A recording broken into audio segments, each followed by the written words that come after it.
先頭です。2番手は5番の小林。今日は人気を背負っての競争。そして地元愛媛2番の松尾が3番手、3番の門脇、7番の明珍、4番の青木、そして6番の伊藤と続いています。さあ体勢変わらず縦1列2コーナーへと向かっていきます。中段から3番の門脇が幕を打っていきます。そして5番の小林も2番手から発進で先頭に変わってきました。5番の小林、そして2番手1番の長澤が粘りますが、その外仕掛ける3番の門脇、そして並走の後ろに2番の松尾といった体型、直線と帰ってきました。5番の小林が先頭で戻ってくる。人気を背負った5番の小林、3番の門脇追い込んだが5番の小林が先着。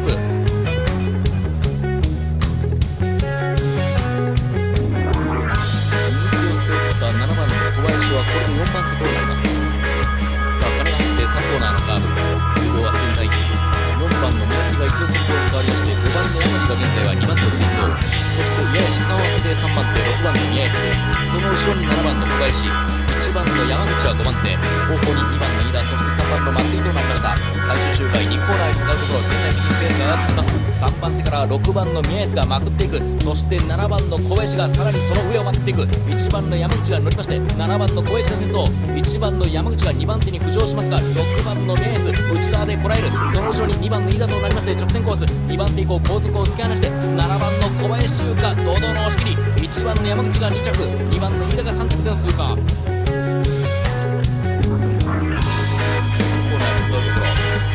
体勢は変わらず迎えました。現在先頭位置は7番の山口、後ろからの上がりを待っていますでしょうか。さあ6番から発進は5番の長澤です。そして合わせるようにしまして6番の松尾も前へ前へ進んでいきます。ホームに入りまして残り1周、5番の長澤今日も先頭です。そして2番手は3番の小林と内側に6番の松尾、この両名並走状態。1番2番の三宅、この位置からまくり上げていこうとします。1番の明珍も縦に踏んで後方6番手から5番手、さらに上がっていけるか。3番の小林がまくって先頭に変わりますが、3コーナーから4コーナーへと向かうところ、その後ろは2番の三宅が追走している。そして地元の6番の松尾が中段の内側直線へと帰ってきました。3番の小林に先頭変わっていますが、2番の三宅追い込んできました。2番と3番の接戦です。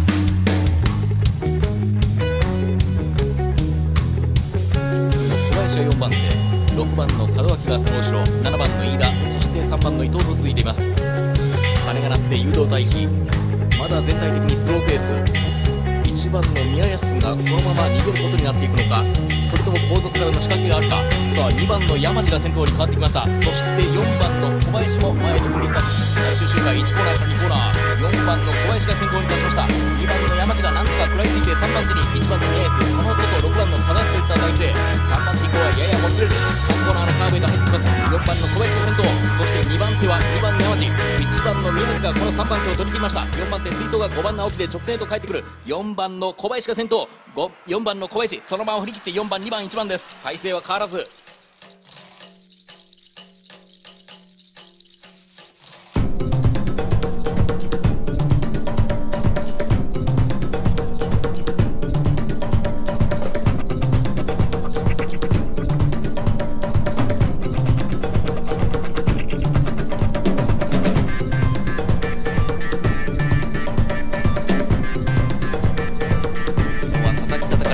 マーク2着でポイントを大きく上積み、決勝に駒を進めてきました。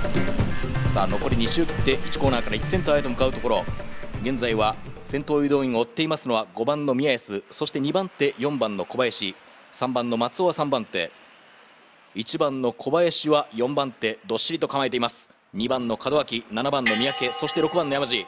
鐘が入って3コーナー、一番後ろから6番の山路が上昇しまして、現在は4番手外、そして少し3番の松尾も前に上がっていこうかといった感じです。さあ逃がされるような感じになりました。地元の5番の宮安、ホームへ帰りまして残りは1周です。さあ外から6番の山路が踏み上げるも先行しますのは5番の宮安となりました。2番手4番の小林以降、そして3番の松尾が3番手追走、そしてその内側に1番の小林優香となっています。さあ2番手から4番の小林が先頭に変わりまして最終バックを制しました。そしてその後ろ乗っていますのが地元の3番の松尾智香、1番の小林優香も3番手から追い詰めていく。最終コーナーを回って直線コースへ戻ってきます。4番の小林が先頭、外からは1番の小林優香、1番の小林優香届いた。そして外追い込んでいましたのは2番内に4番、